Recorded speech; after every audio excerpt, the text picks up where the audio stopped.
Ici, à Smara, un des camps de réfugiés sahraouis de Tindouf, une douce soirée de décembre commence. Nahana, la poétesse et militante sahraoui, est invitée à la noce du fils aîné d'un ami. Je l'accompagne. Pour tous les peuples du monde, le mariage occupe une place singulière.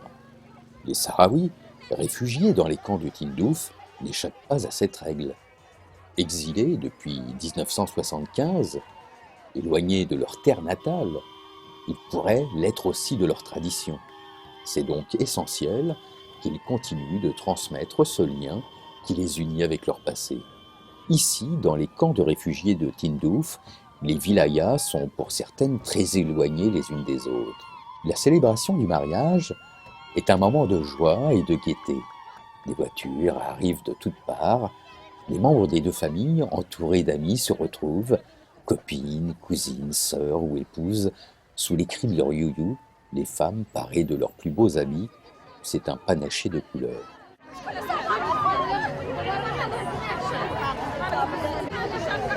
Seule entorse à la tradition sahraoui, la dot. Le prétendant devait autrefois posséder de nombreux chameaux pour obtenir la main de sa fiancée. Difficile dans les camps de poursuivre cette pratique, le Coran ne la considérant pas comme essentielle, elle se résume le plus souvent à un cadeau symbolique.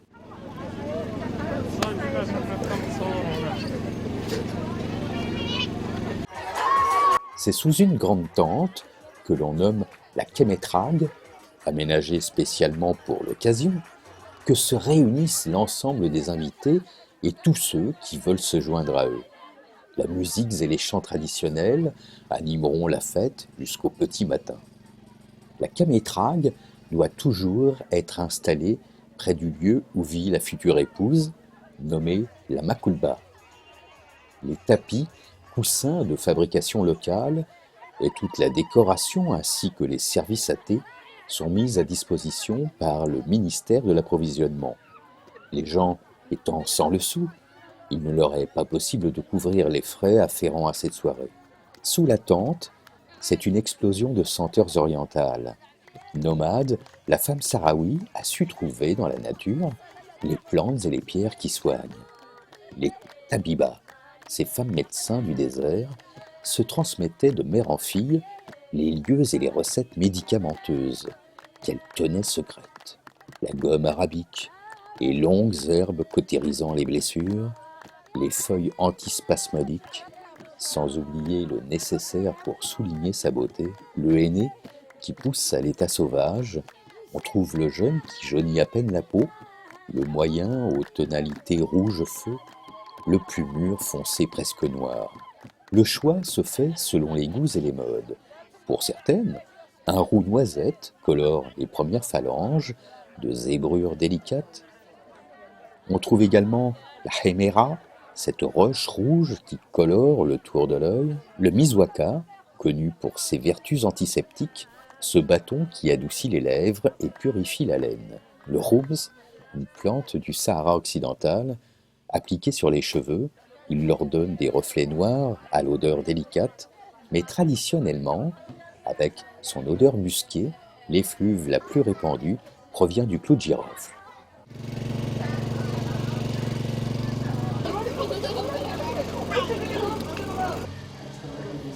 À l'écart, le père de la fiancée, entouré des siens, récite quelques versets du Coran. Prière pour sa famille, à qui il souhaite un avenir radieux. Accroupis autour de lui, des hommes de la famille poursuivent à mi-voix leurs discussions, partagent les soucis des hommes du désert. Les nouvelles des hommes ayant mené la veille une attaque contre un poste marocain le long du mur. Autour des plateaux de fer à 3 pieds, sur lesquels trônent les petits verres cannelés servant à boire le thé, assises en tailleur, les femmes accroupies parlent d'actions futures, enveloppées dans leur mélafa, qu'elles réajustent d'un geste délicat sur leur tête entonnent des chants traditionnels, improvisent des paroles de résistance.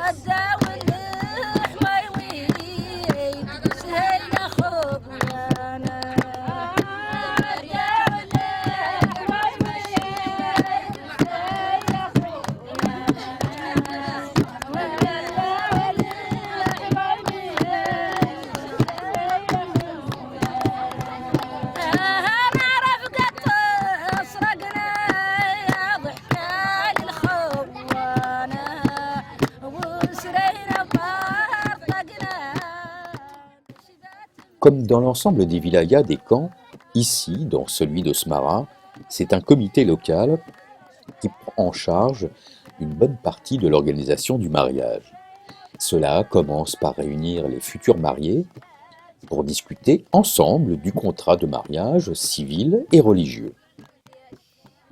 Selon les autorités sahraouies de la RASD, la République arabe sahraoui démocratique, le choix des mariés est libre. Il n'y a pas de mariage sous la contrainte, ce qui n'était pas toujours le cas dans la société sahraoui traditionnelle, où les mariages pouvaient être très souvent arrangés. Mais la situation qu'ils connaissent pose tout de même quelques problèmes. En cette période de guerre, depuis la rupture du cessez-le-feu, les hommes jeunes ne sont pour l'essentiel plus toujours dans les camps, mais au combat ou avec d'autres soldats quelque part dans la partie du Sahara libéré. Les futurs époux n'ont pas toujours le temps de se connaître. La décision se prend quelquefois un peu rapidement, pendant une permission. Seule entorse à la tradition sahraoui, la dot.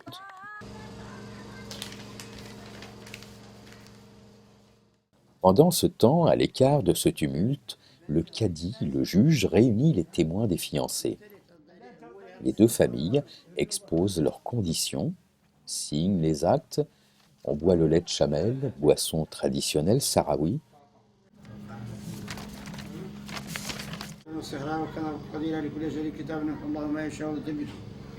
On lit quelques versets du Coran.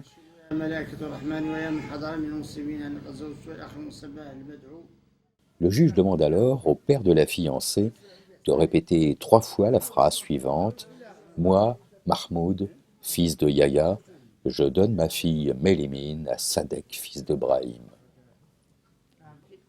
Plus tard dans la soirée, le cadi réunit les fiancés, leur demande s'ils acceptent de se marier. S'ensuit la signature de l'acte de mariage. L'union est alors scellée. Le mariage peut alors véritablement commencer.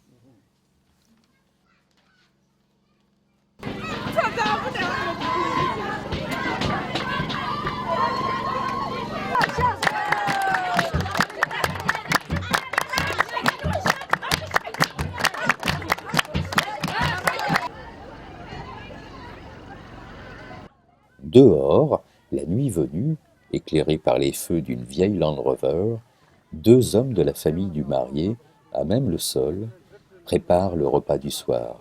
Le mouton sacrifié est découpé, la lame aiguisée sépare la peau de la chair de l'animal. Le geste est net et précis, comme un rite transmis de père en fils depuis la nuit des temps. La fiancée se doit de cacher son visage avec sa mélafa semi-opaque et de baisser les yeux. C'est un signe de respect pour la mère du futur époux. À ses côtés, son fiancé, vêtu de sa daïra blanche, le vêtement traditionnel des hommes, et de son traditionnel zam, le turban noir. Une longue nuit s'annonce dans les camps de réfugiés sahraouis de Tindouf. La fête prendra fin au petit matin, dès l'aurore venue.